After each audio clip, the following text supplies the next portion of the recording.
تمام تعریفیں حمد اور ثنا اللہ تبارک و تعالیٰ کے لیے۔ درود و سلام نبی اکرم نور مجسم شفیع معظم احمد مجتبیٰ جناب حضرت محمد مصطفیٰ صلی اللہ تعالیٰ علیہ وسلم کی ذات والا صفات کے لیے حمد و صلات کے بعد مسلمان کا یہ عقیدہ ہے کہ ہمارا خالق اللہ ہے، ہمارا مالک اللہ، ہمارا رازق اللہ۔ جب یہ ساری چیزیں، ساری عطائیں، ساری نعمتیں اللہ کی ہیں تو پھر مسلمان کی ساری توجہ بھی اللہ ہی کی جانب ہونی چاہیے۔ اسے کوشش کرنی چاہیے کہ وہ ہر معاملے میں،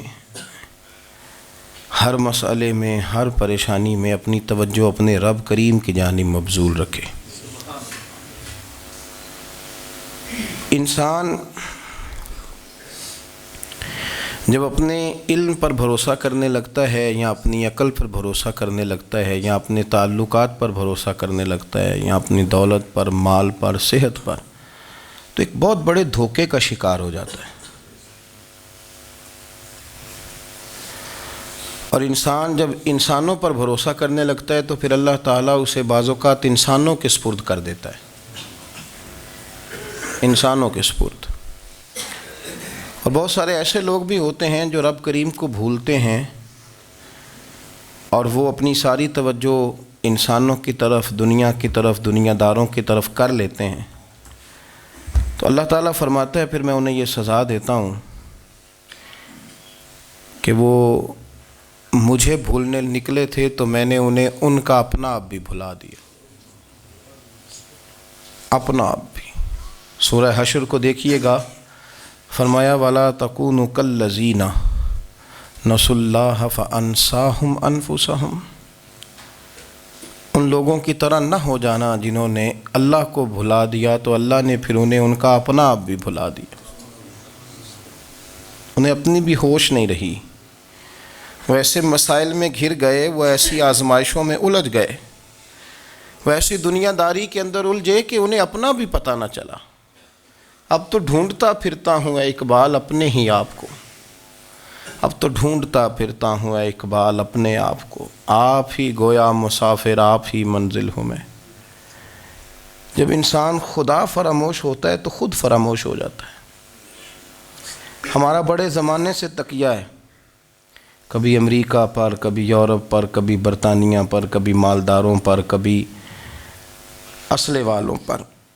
اس کا نقصان یہ ہوا کہ اپنا کوئی وجود نہیں رہا، اپنا کوئی نظریہ نہیں رہا، اپنی کوئی سوچ نہیں رہی۔ ایسے محسوس ہوتا ہے کہ کوئی منشور نہیں، کوئی دستور نہیں، لگام منہ میں ہے اور اس کا سرا کسی کے ہاتھ میں ہے، وہ جدھر چاہتا ہے ہمیں گھما لیتا ہے۔ اللہ فرماتے ہیں یوں نہ ہو جانا کہ تم رب کو بھلا دو اور پھر تمہیں اپنا آپ بھی بھول جائے۔ اولئک ھم الفاسقون، فرمایا یہ وہ لوگ ہیں جو نافرمان ہیں اللہ کے، یہ نافرمان ہیں۔ جب یہ نظریہ بن گیا، جب یہ ذہن بن گیا کہ پیدا اللہ نے کیا ہے، دینا اللہ نے ہے، عطا کرنے والا اللہ ہے، نوازنے والا اللہ ہے، تو پھر ساری توجہ دنیا داروں کی طرف رکھنا، میں اللہ والوں کی طرف توجہ رکھنے کا قائل ہوں، میں وہ سمجھتا ہوں، ہم اس چیز کے قائل ہیں، لیکن وہ بھی کوئی آستانہ ہے کہ جہاں حق مرشد کا نعرہ تو بڑا لگے پر رب کا نام ہی نہ سننے کو ملے۔ یہ بھی کوئی بات ہوئی کہ جہاں یہ تو نعرہ زور سے لگے کہ جیوے جیوے مرشد جیوے، لیکن استغفار کا درس ہی نہ ملے۔ جہاں ہر وقت یہ بتایا جائے کہ یہاں آ گئے تو بچ گئے، کیسے بچیں گے؟ میرے رسول پاک علیہ السلام کا دروازہ سب سے بڑا دروازہ ہے، حضور کا دروازہ سب سے بڑا دروازہ ہے، لیکن میرے دوستو یاد رکھنا، نبی پاک علیہ السلام نے بھی لوگوں کو جب رستہ دکھایا ہے تو رب کریم کا رستہ دکھایا ہے، اللہ کا رستہ دکھایا، اللہ کریم کا رستہ دکھایا، لوگوں کو رب کی طرف توجہ کرائی۔ میرے رسول کریم سید عالم صلی اللہ تعالیٰ علیہ وسلم نے لوگوں کی اللہ کی جانب توجہ کرائی اور لوگوں سے یہ کہا کہ وہ اپنے رب کریم کی جانب اپنا ذہن رکھیں، اپنی توجہ اپنے اللہ کی جانب مبذول کریں۔ میری بات کو اچھے طریقے سے سمجھیے گا، علم اللہ تبارک و تعالیٰ عطا کرتا ہے، تو اسے اللہ کی عطا ہی سمجھنا چاہیے۔ کچھ لوگوں کے پاس علم ہوتا ہے پر علم نافع نہیں ہوتا، وہ ٹامک ٹونجا مارتے رہتے ہیں ساری زندگی۔ علم کو اللہ کی عطا سمجھیں، اپنی عقل پر اپنے شعور پر زیادہ بھروسہ نہ سمجھیں، نظر اللہ پہ رکھیں۔ حضرت مولا علی شیر خدا کرم اللہ تعالی وجہہ الکریم سے کسی نے پوچھا تھا بڑا عالم کون ہوتا ہے؟ ہمارے ہاں تو اب وہ والے عالم پائے جاتے ہیں نا، اللہ ماشاء اللہ، جو ممبر پہ بیٹھتے ہیں تو دعوے ہی دعوے ہیں، ممبر پہ بیٹھتے ہیں تو دعوے ہی دعوے ہیں۔ اس طرح کے عالم ہمارے ہاں پائے جاتے ہیں، وہ ہر بات میں دعویٰ کرتے ہیں، میں یہ کر دوں گا، میں وہ کر دوں گا۔ یہ مزاج علماء کا نہیں۔ حضرت علی المرتضیٰ سے کسی نے پوچھا بڑا عالم کون ہوتا ہے؟ فرمایا بڑا عالم وہ ہوتا ہے کہ جسے مسئلے کا پتہ نہ ہو تو وہ کہہ دے مجھے نہیں پتہ، میں پتہ کر کے بتاؤں گا، غلط بات بیان نہ کرے۔ امام مالک سے کسی نے کوئی مسئلہ پوچھا تو آپ فرمانے لگے مجھے اس سوال کا جواب نہیں آتا، ہمارے بزرگ سمجھاتے کیا ہیں؟ وہ کہنے لگا آپ اتنے بڑے امام ہیں تو اس سوال کا جواب نہیں آتا۔ آپ فرمانے لگے اگر مجھے ہر سوال کا جواب آتا پھر تو میں خدا ہوتا، مجھے ہر سوال کا جواب نہیں آتا، مجھے تو اتنا آتا ہے جتنا میرے رب نے مجھے عطا کر دیا ہے۔ اپنی نظر اللہ پہ رکھیں، نکل آئیں اس معمے سے باہر کہ میں کوئی بلا ہوں، مجھے بڑا پتہ ہے، میرے پاس 6 ڈگریاں ہیں، مجھے 10 جگہ پہ تدریس کا شغف حاصل ہے، اس سے نکلیں باہر۔ قرآن مجید دیکھیے گا، اللہ تعالیٰ نے ارادہ قدرت فرمایا کہ میں حضرت آدم کو بناؤں گا، پھر بنانے کے بعد فرمایا فرشتوں سجدہ کرو آدم کو، سب نے سجدہ کیا الا ابلیس ابا واستکبر وکان من الکافرین، سب نے سجدہ کیا سوائے ابلیس کے، اس نے انکار بھی کیا، تکبر بھی کیا اور کافروں میں سے ہو گیا۔ تو یہ جب اللہ تعالیٰ نے سجدہ کرایا تو کیسے کرایا؟ اللہ تبارک و تعالیٰ نے نا حضرت آدم کو علم سکھایا خود، وعلم آدم الاسماء کلہا، خود اللہ فرماتے ہیں کہ میں نے جناب آدم علیہ السلام کو تمام اشیاء کے نام سکھائے، سب اشیاء کے نام سکھائے۔ تو وہ چیزیں پھر میں نے نا، اللہ فرماتے ہیں میں نے فرشتوں پہ پیش کی، میں نے کہا کہ بتاؤ ان کے نام کیا ہے، تو فرشتوں نے جو جواب دیا ہے وہ سمجھنے والا ہے۔ اللہ نے چونکہ خود علم سکھایا تھا حضرت آدم کو، جناب آدم سکھایا تھا لیکن فرشتوں کو نہیں سکھایا تھا، تو اللہ کریم نے فرمایا فرشتوں اب یہ بتاؤ ان چیزوں کے نام کیا ہیں؟ تو فرشتے کیا کہتے ہیں؟ فرشتے عرض کرتے ہیں قالوا سبحانک لا علم لنا۔ آپ کبھی یقین کریں اس چیز کی لذت لیں تو مزہ آ جائے۔ کہا قالوا سبحانک، کہنے لگے تو پاک ہے، قالوا سبحانک، کہنے لگے تو بھئی آدم علیہ السلام کو نام سکھا لیے، پھر فرشتوں کے سامنے وہ چیزیں پیش کر کے کہا ان چیزوں کے نام بتاؤ، تو فرشتے کیا کہتے ہیں؟ کہتے ہیں قالوا سبحانک، تو پاک ہے، لا علم لنا، ہمارے پاس کوئی علم نہیں، الا ما علمتنا، ہمیں تو اتنا پتہ ہے جتنا تو نے ہمیں سکھا دیا ہے، ہمیں تو اتنا پتہ ہے جتنا تو نے ہمیں، لا علم لنا، ہمارے پاس کوئی علم نہیں ہے، اتنا ہی پتہ ہے جتنا تو نے ہمیں سکھا دیا ہے، اس سے زیادہ ہمارے پاس علم۔ اور یہ کیوں تو نے ہمیں جتنا سکھایا اتنا پتہ ہے؟ فرشتے یہ نہیں کہتے یا اللہ تو زیادہ سکھا، آدم کو دیا تو ہمیں بھی دے، یہ نہیں فرمایا، فرمایا انک انت العلیم الحکیم، اے اللہ تو علم والا بھی ہے اور حکمت والا بھی ہے، تجھے پتہ ہے کس کو کتنا دینا ہے، جتنا تو نے مناسب سمجھا جناب آدم کو دیا، اور جتنا تو نے بہتر سمجھا وہ تو نے ہمیں عطا فرمایا۔ تو اگر آپ کے پاس علم ہے، کہیں نالج ہے، تو اس کو اللہ کی عطا سمجھیں۔ ہمارے ہاں بہت سارے لوگ بن کے بیٹھ جاتے ہیں، میں اکثر کہتا ہوں کہ پھر وہ دعوے کرتے ہیں میرے علاقے والے جاہل ہیں، میرے شہر والے جاہل ہیں، میرے خاندان والے پڑھے نہیں، یہ آپ کا دعویٰ ہے، یہ آپ کو خراب کر دے گا۔ ہم نے بہت سارے ایسے لوگ دیکھے جو بہت بڑے عالم تھے، لیکن اللہ جب لینے پہ آیا تو عقل ہی لے گیا، شعور ہی چلا گیا، حافظے ختم ہو گئے۔ آپ دیکھتے ہیں بڑھاپے میں کچھ لوگ ایسے ہوتے ہیں کہ جن کو یہ بھی یاد نہیں رہتا کہ میرا نام کیا ہے، میں کہاں ہوں، مجھے کدھر جانا ہے، تو اس وقت سے اللہ کی پناہ مانگیں اور اپنی نظر اپنے رب کریم کی جانب رکھیں، اللہ کی جانب اپنی نظر کو مبذول رکھیں۔ دوسری بات، علم کے بعد ایک چیز آتی ہے جس کا نام ہے ہدایت، جس کا نام ہے تقوی، جس کا نام ہے پرہیزگاری، جس کا نام ہے عمل، عبادت، ریاضت۔ یہ بھی اسی وقت ہی نصیب ہوتی ہے جب میرا رب کریم نصیب فرما دیتا ہے۔ ہم نے نا نیکی کا اپنا اپنا سٹیٹس بنا لیا ہے، اپنا اپنا معیار بنا لیا ہے۔ کچھ لوگ کہتے ہیں کہ جناب مسجد میں سیمٹ کا توڑا دینے سے بہتر ہے کسی غریب کو آٹے کا تھیلا دے دو۔ اب اس نے اپنا مزاج بنا لیا نا نیکی کا، اس نے اپنا سٹیٹس بنا لیا ہے۔ میرا یہ سوال ہے کہ نبی پاک صلی اللہ تعالیٰ علیہ وسلم جب مدینہ شریف آئے تھے تو حضور نے سب سے پہلے غریبوں میں آٹا تقسیم کیا تھا کہ سب سے پہلے مسجد بنائی تھی؟ کیا عجیب لوگوں کا رنگ ہے، اپنی مرضی کی ہدایت، اپنی مرضی کا تقوی، اپنی مرضی کا معیار۔ مسجد کوئی بڑا چھوٹا خطیب بھی میری طرح کا ہو نا تو وہ مسجد میں بیٹھ کے جب نبی پاک کی بات کرتا ہے تو کہتا ہے میرے رسول پاک غریبوں کا سہارا بن کے آئے۔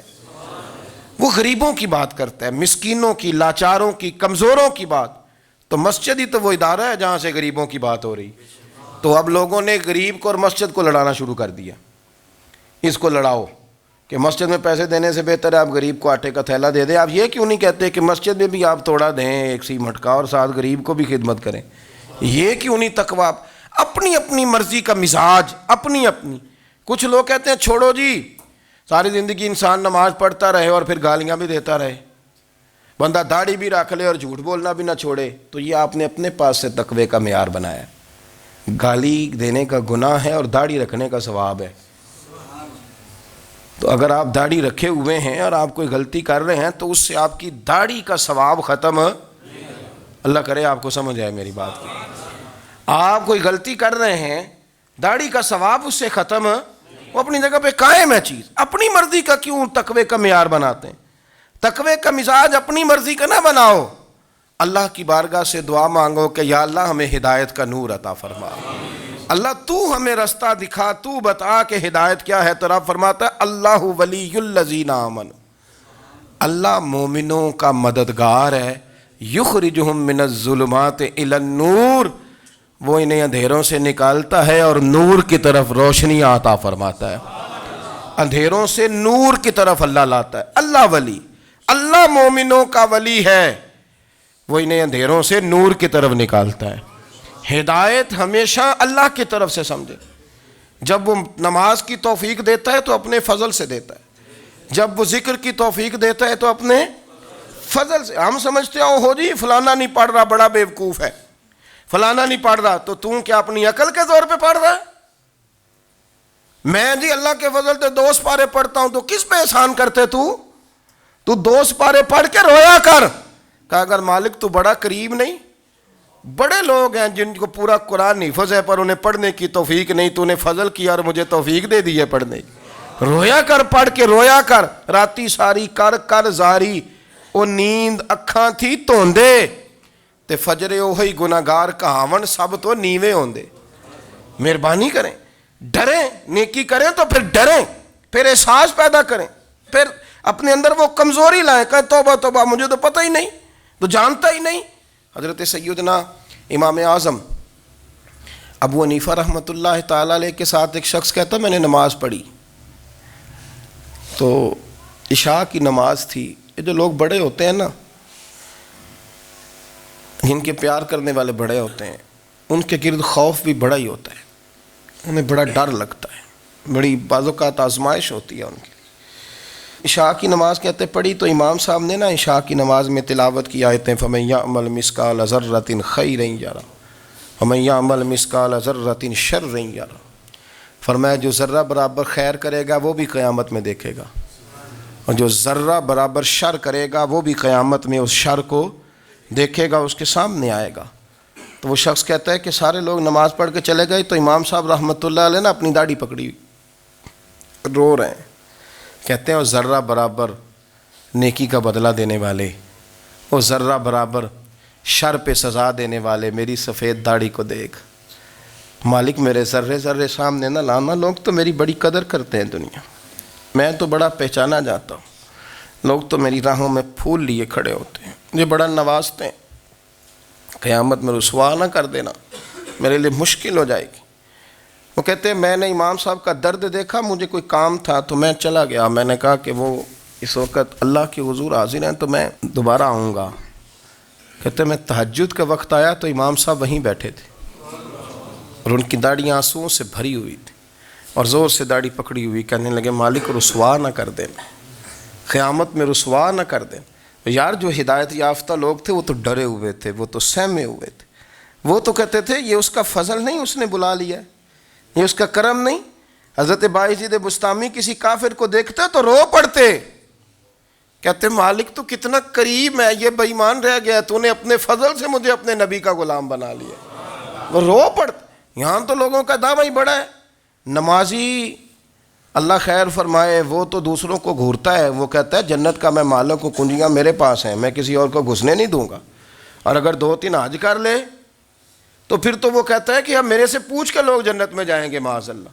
اور اگر وہ 2 4 5 7 دفعہ کوئی نفل پڑھ لے تو پھر وہ کہتا ہے چھوڑیں جی سارے لوگ بے عمل ہیں، میں اکیلا نیک ہوں۔ نہ ایسا کریں، اپنی توجہ اپنے رب پہ رکھیں، اپنی توجہ اپنے معین الملت والدین، عطائے رسول، ہند الولی، غریب نواز، خواجہ معین الدین چشتی، حضرت خواجہ اجمیر، شاہ اجمیر، شاہ اجمیر، والی ہندوستان۔ آخری عمر میں نا سارا دن روتے گزر جاتا، ساری رات روتے گزر جاتی، ذرا سی کوئی بات کرتا تو رو پڑتے ہیں، آنکھیں آنسوؤں سے بھری رہتی۔ کئی دفعہ اپنے بھی پریشان ہو جاتے ہیں نا کہ یار تو ایک بات کی جان ہی نہیں چھوڑ رہا۔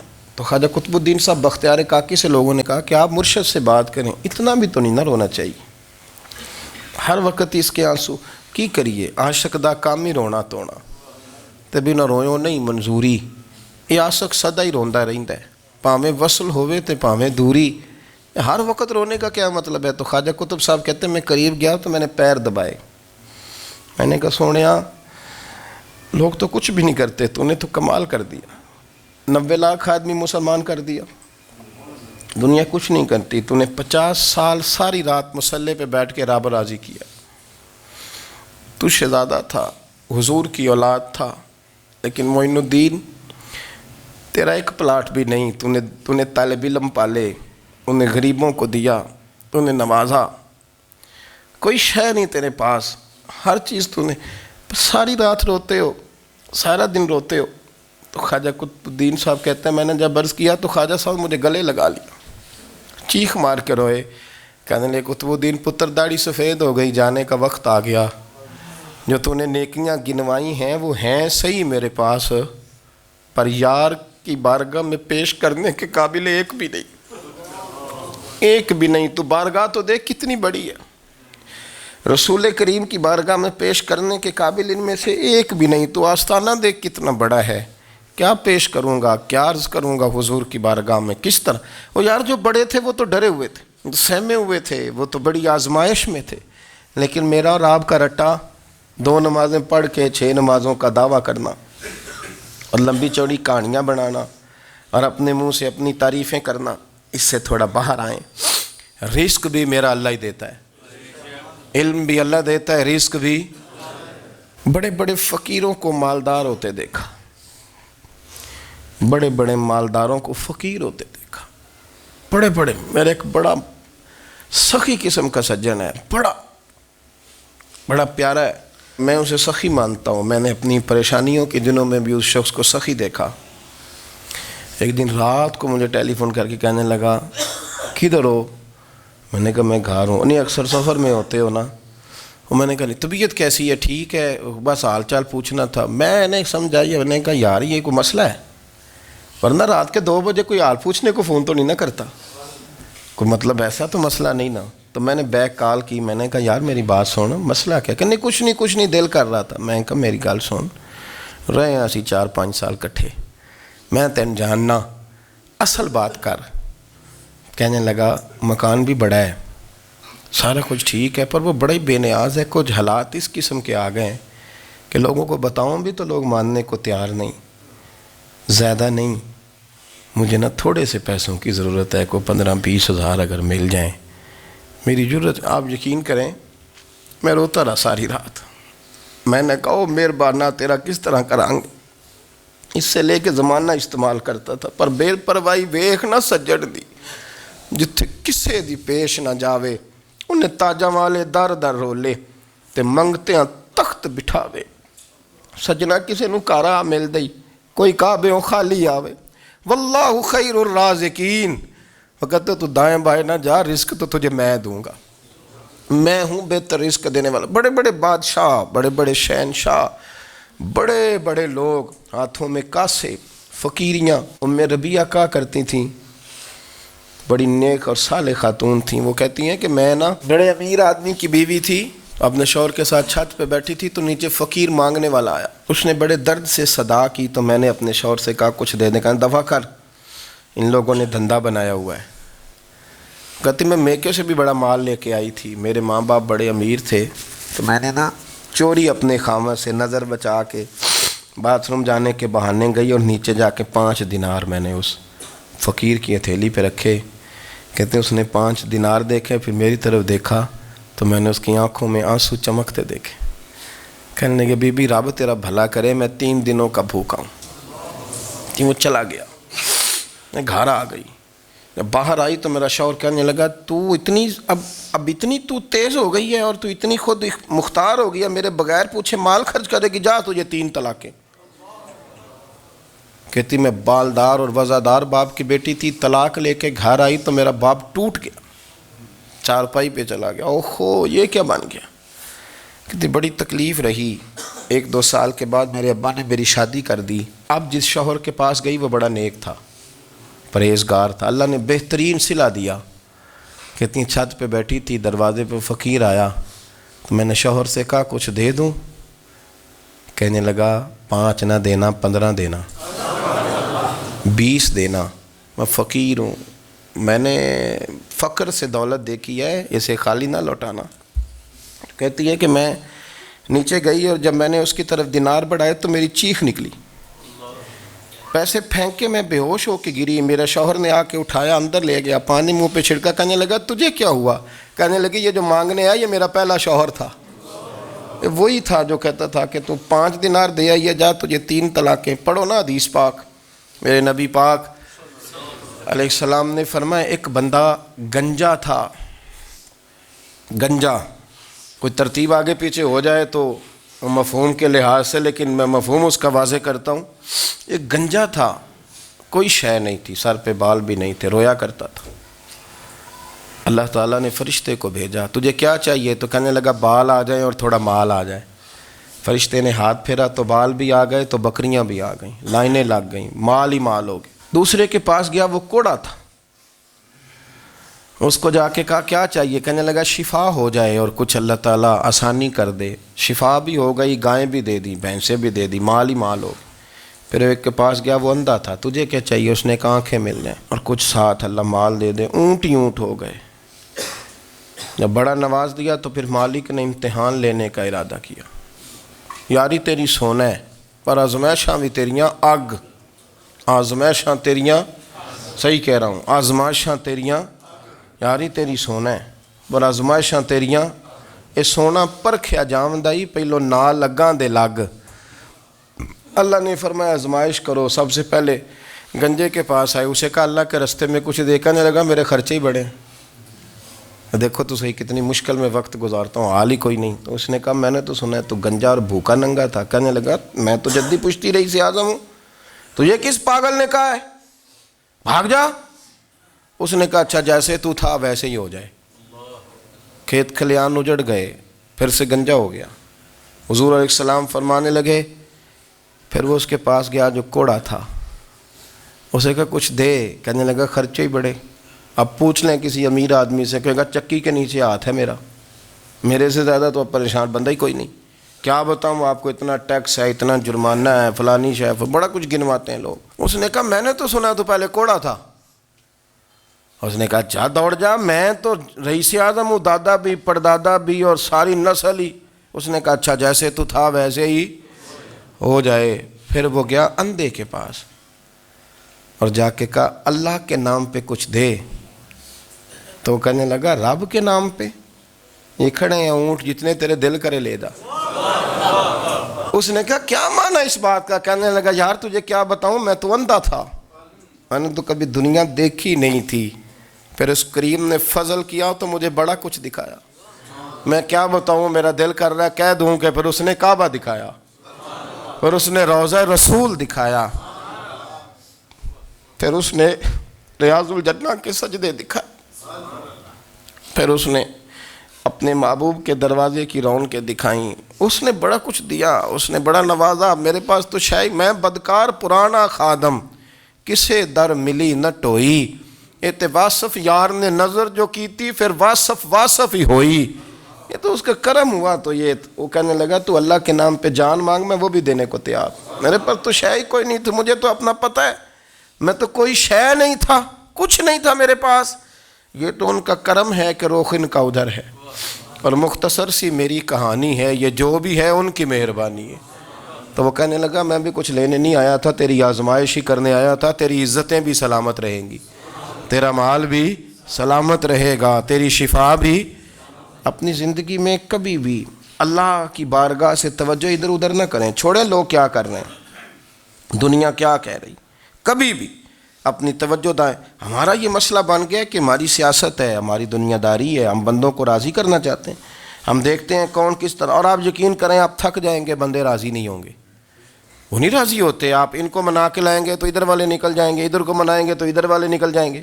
اس چکر سے باہر آئیں، اس رب کو راضی کریں جو فرماتا ہے ان الذین آمنوا وعملوا الصالحات سیجعل لهم الرحمن ودا۔ فرمایا تو ایمان لانے کے بعد نیک عمل کر، میں لوگوں کے دلوں میں تیری محبت پیدا کر دوں۔ رحمان لوگوں کے دلوں میں محبت ڈال دے گا، اللہ لوگوں کے دلوں میں۔ اپنی نظر ہمیشہ اپنے رب پہ رکھیں، اتنی لمبی چوڑی دنیا داروں سے امیدیں نہ وابستہ کریں۔ میں نے دیکھا ہے لوگ کا سال ایسی کرتے ہیں، کبھی اس کے دروازے پہ کبھی اس کے دروازے پہ۔ ان چکروں سے باہر آئیں اور اپنے رب کی بارگاہ کی طرف توجہ کریں، استغفار شوق سے پڑھا کریں۔ اور اکیلے میں اکیلے میں حضرت رئیس المتکلمین مولانا نقی علی خان صاحب رحمۃ اللہ نے لکھا ہے کہ فرعون 500 سال حکومت کر گیا، یہاں تو 5 سال کی حکومت کی پیر لڑکھڑاتے ہیں، 500 سال۔ فرماتے اصل وجہ یہ تھی کہ دنیا جب سو جاتی تھی نا تو اوپر چادر لے کے تو مسلح پہ بیٹھ جاتا تھا اور ہاتھ باندھ کے کہتا تھا رب تو ہی ہے، میرا پردہ نہ کھولنا، مالک تو ہی ہے، کرم نوازی کرنا، میری پکڑ نہ کرنا۔ وہ بے ایمان ہو کے اگر 500 سال ہاتھ باندھے تو گزارا کر لیتا ہے، تو ایماندار ہے۔ پر مسئلہ یہ ہے کہ تو رات کو بکل مار کے ہاتھ نہیں نہ باندھتا، تو منت نہیں کرتا، تو استغفار نہیں کرتا۔ توبہ کریں تو بچے رہیں۔ وہ اتنی لمبی حکومت کر گیا چونکہ رات کو کہتا تھا مالک رب تو ہی ہے، لیکن مہربانی فرما، میری پکڑ نہ فرمایا، تو اللہ نے تو اس کو مہلت دے دی۔